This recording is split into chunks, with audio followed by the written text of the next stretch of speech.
भक्तों, 29 जनवरी को पड़ रही ये मौनी अमावस्या बहुत ही विशेष अमावस्या है, क्योंकि इस समय प्रयागराज में महाकुंभ लगा हुआ है और जब भी अमावस्या कुंभ महासंगम के दौरान पड़ती है तो उसका महत्व 100 गुना बढ़ जाता है। भक्तों, जब 12 कुंभों के बाद यानी कि 144 साल बाद महाकुंभ लगता है, तब जो अमावस्या पड़ती है वो भक्तों अमृतमय अमावस्या होती है। और आपकी जानकारी के लिए बता दें कि इस बार की ये अमावस्या महाकुंभ के साथ 144 वर्षों के बाद आई है और इस दिन पर अगर आपने हमारे बताए अनुसार सही समय और शुभ मुहूर्त देखकर इस चमत्कारी पौधे की जड़ गले में धारण कर लेते हैं, जिसकी जानकारी आपको आगे हम विस्तार से देने जा रहे हैं, तो यकीन मानिए आपके जीवन में धारण करने के कुछ दिनों बाद ही धन की वर्षा होने लगेगी। फिर आपके जीवन में आपको उन्नति करने से कोई नहीं रोक पाएगा। आपकी हर मनोकामना होगी पूरी, खुशियां से भर जाएगा आपका घर, आपका भाग्य होगा 7वें आसमान पर। इतना बैंक बैलेंस बढ़ जाएगा कि 7 पीढ़ी तक बैठकर खाएंगी। इस चमत्कारी पौधे की जड़ के चमत्कारों के बारे में महाकुंभ में आए दुर्लभ साधु संतों ने बताया है और वे खुद इस जड़ को धारण किए हुए हैं। भक्तों, 144 साल बाद दुर्लभ संयोग में आई इस मौनी अमावस्या पर अगर आप चूक जाते हैं तो फिर दोबारा आपको 144 वर्षों का इंतजार करना पड़ेगा। तो इसलिए भक्तों,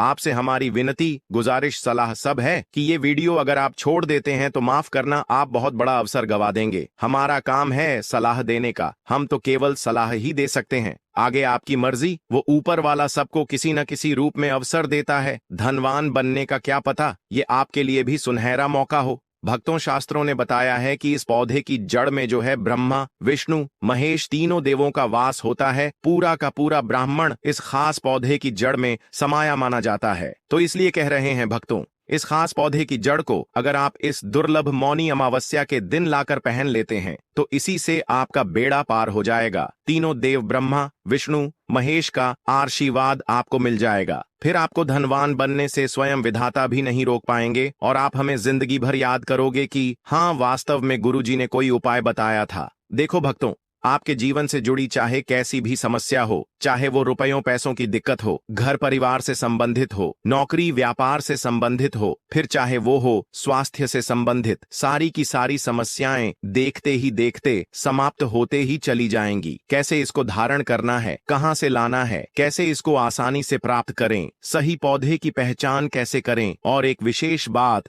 इसको घर लाते समय किन बातों का ध्यान रखें। लेकिन सबसे पहले आप वीडियो को लाइक करके कमेंट में लिख दीजिए कि हे लक्ष्मी माता, आपका हमारे आंगन में स्वागत है। इससे स्वयं माता लक्ष्मी जी का आशीर्वाद आपको मिल जाएगा। भक्तों, ये पौधा इतना चमत्कारी है कि स्वयं भोलेनाथ ने इस पौधे की प्रशंसा करी है। पुराने जमाने के बुजुर्ग लोग इसकी महिमा से बढ़िया तरीके से परिचित होते हैं, इसलिए जहां कहीं भी उन्हें ये चमत्कारी पौधा दिखता है वो इसे प्रणाम अवश्य करते हैं। मौनी अमावस्या पर अगर आप इस पौधे की जड़ को धारण करते हैं तो स्वयं आपके पितरों का आशीर्वाद आपको मिल जाएगा। भक्तों, आपने अपने आसपास अपामार्ग का पौधा, जिसे चिड़चिटा भी कहते हैं, जरूर देखा होगा आपने। बहुत फायदेमंद माना जाता है। सौभाग्यशाली हैं वे लोग जो इसकी महिमा को जानते हैं। खुद हमारे शास्त्र इसकी महिमा का वर्णन करते हैं। आप कमेंट करके बताइए कि आपके एरिया में इसे किस नाम से जाना जाता है और क्या क्या उपयोग आपके तरफ इसका किया जाता है। लेकिन आज मैं लक्ष्मी प्राप्ति के लिए इसका उपाय आपको बताऊंगा, क्योंकि इसकी जड़ में माँ गंगा का और इसके पत्तियों, तनों, फलों में पाया जाता है ब्रह्मा, विष्णु, महेश का वास। भक्तों, विष्णु भगवान जहां प्रसन्न होते हैं वहां माता लक्ष्मी स्वतः आ जाती हैं और माता लक्ष्मी जी आती हैं तो जीवन से सभी परेशानियां, रोग, दुख का नाश हो जाता है। आपके जीवन में आपको उन्नति करने से कोई नहीं रोक पाएगा। आपकी हर मनोकामना होगी पूरी, खुशियां से भर जाएगा आपका घर, जीवन आपका खिलखिला उठेगा। कुल मिलाकर धन से संबंधित तो कोई परेशानी होने ही नहीं वाली आपको।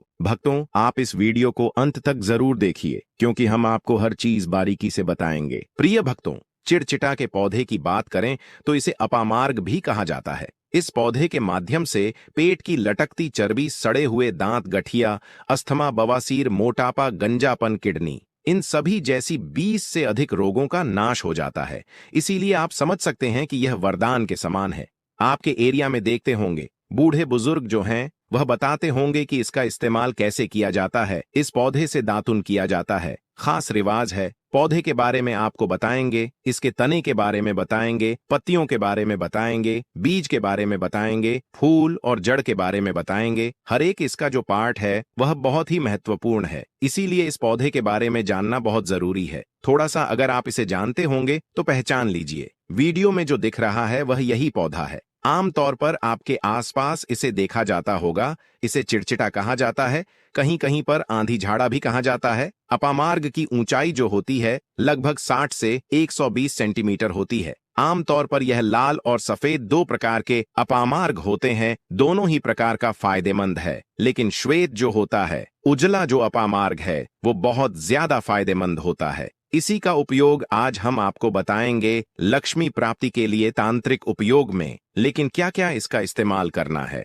कैसे उपाय करना है कि आपके जीवन में खुशियां आए, पैसे रुपए और गरीबी की जो परेशानी है वो दूर हो जाए। देखिए भक्तों, आज आदमी रुपया पैसा कमाने के लिए क्या कुछ नहीं करता, तो क्या आप 5 मिनट का समय निकालकर इस वीडियो को नहीं देख सकते हैं? क्या पता ये आपकी अंतिम वीडियो हो और आपको फिर कोई वीडियो देखने की जरूरत न पड़े। भक्तों, अपामार्ग पर बीज नुकीले कांटे के समान लगते हैं। इसके फल चपटे और कुछ गोल होते हैं। दोनों प्रकार के अपामार्ग के गुणों में समानता होती है, फिर भी सफेद अपामार्ग जैसा कि हमने बताया वह श्रेष्ठ होता है। यह बहुत ही फायदेमंद होता है। इस पर फूल लगते हैं, फल शीतकाल में लगते हैं और गर्मी में पक करके सूख जाते हैं। इनमें से चावल के दानों के बराबर ही बीज निकलते हैं। इसका पौधा वर्षा आर्थू में पैदा होकर के गर्मी में सूख जाता है। अब यह बहुत ही आसानी से आपको मिल जाएगा क्योंकि सर्दियां आ चुकी हैं। अपामार्ग तीखा, कड़वा तथा प्रकृति में गर्म होता है। यह पाचन शक्तिवर्धक, दस्त लाने वाला, रुचिकर, दर्द निवारक विष, क्रीमी पत्थरी का नाश करने वाला, खून को साफ करने वाला, बुखार को दूर करने वाला, श्वास रोग हो तो उसका नाश करने वाला, भूख को नियंत्रित करने वाला होता है। इसीलिए कहा जाता है कि इस पर सभी देवी देवताओं का वास माना जाता है और सबसे जो मुख्य देवता हैं हमारे ब्रह्मा विष्णु महेश, इनका वास माना जाता है। भक्तों, इसे आप मौनी अमावस्या के दिन धारण करने से मत चूकिए।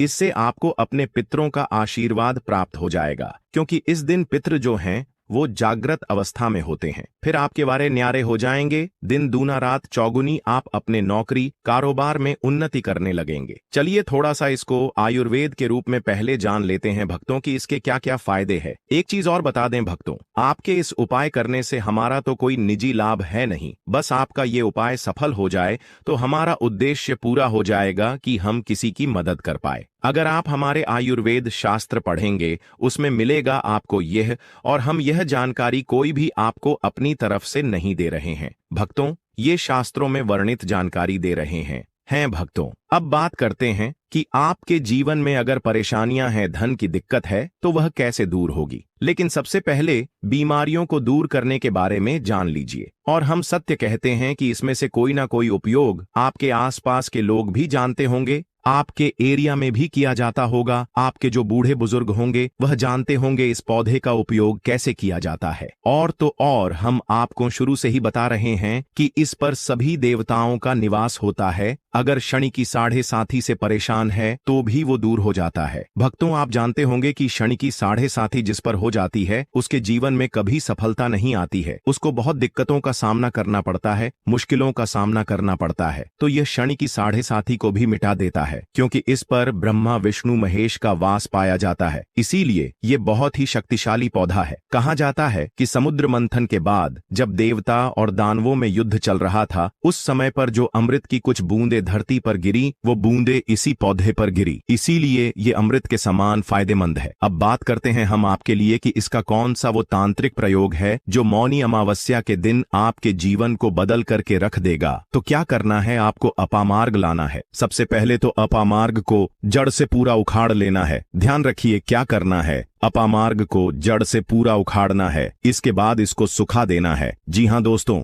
इसको सुखा देना है। सूख जाने के बाद क्या करना है, आपको इसको जला लेना है। जला करके इसकी जो राख बनेगी उसे लाल कपड़े में बांधना है। क्या क्या सुखाना है आप ध्यान रखिएगा। इसके जो फल लगा हुआ हो वो फल भी उसी में हो, पत्तियां हो, जड़ हो, पूरी की पूरी जड़ होनी चाहिए। जड़ को थोड़ा सा हरा काट लीजिएगा। जब हरा रहे सूखे तभी ही काट लीजिएगा। उसको जलाइएगा, वो थोड़ा सा अलग से रख लीजिएगा। इसके बाद इसको पूरा जला दीजिएगा। जलाने के बाद उस राख को क्या करना करना है, आपको लाल कपड़े में बांध लेना है और उसमें एक जो कौड़ी होती है, जो माता लक्ष्मी के लिए कौड़ी बहुत ही शुभ मानी जाती है, उसको रख दीजिएगा। अब इस लाल कपड़े में आपको गांठ बांध देनी है और इसको ले जाकर के एक लोटे में भरना है। अगर तांबे का छोटा लोटा है तो अच्छी बात है, नहीं तो मिट्टी के लोटे में आप इसको भर दीजिएगा और उसको लाल कपड़े से ढक दीजिएगा। लाल कपड़े से ही बांधिएगा। इस